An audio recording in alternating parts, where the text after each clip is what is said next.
takulandira mkhala masuka toyamba ndikupempha kuti mukhale bemotali.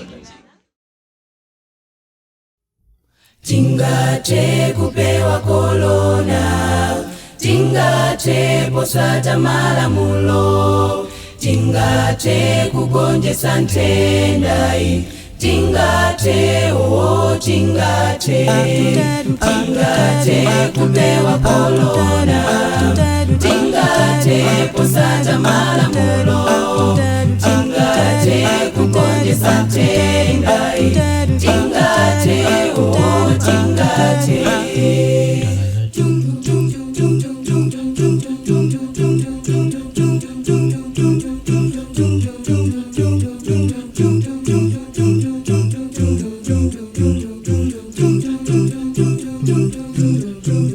Sambe manja balendi sopo, divale maski sakale bagulu, social distance tipewe kolona, tingate tingate, tingate kupewa kolona, tingate kusata malamulo, tingate kugonjesa ntendai, tingate tingate,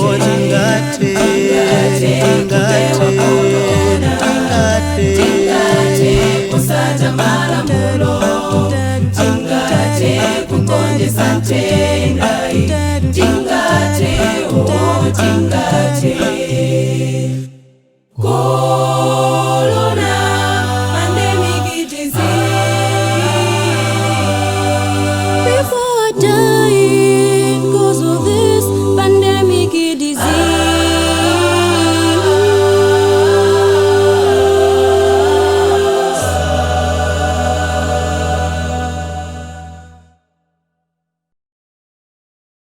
Video hii yapangidwa ndicho likayonga zoti tidziwitsane komanso kulangizana za mmene nthenda imene ya coronavirus ikuonongera anthu.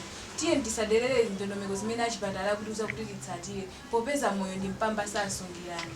Zina mwa zinthu zimene tingachite popewa nthenda iyi ndi kusamba manja pafupi ndi sopo, kuvala mask komanso kukhala motalikirana amene ndi nzake. Zikomo kwambiri kuonera video yathu, mvetserani bwino ndi kuchita zimene zikukamba ku videozi. Ndipo nkhani ambiri ife anyamata ndi asikana ndi disobedience. Mwafuna wapeza anthu amene pa Facebook page mutipeza. Enjoy this video. Bye bye. Bye.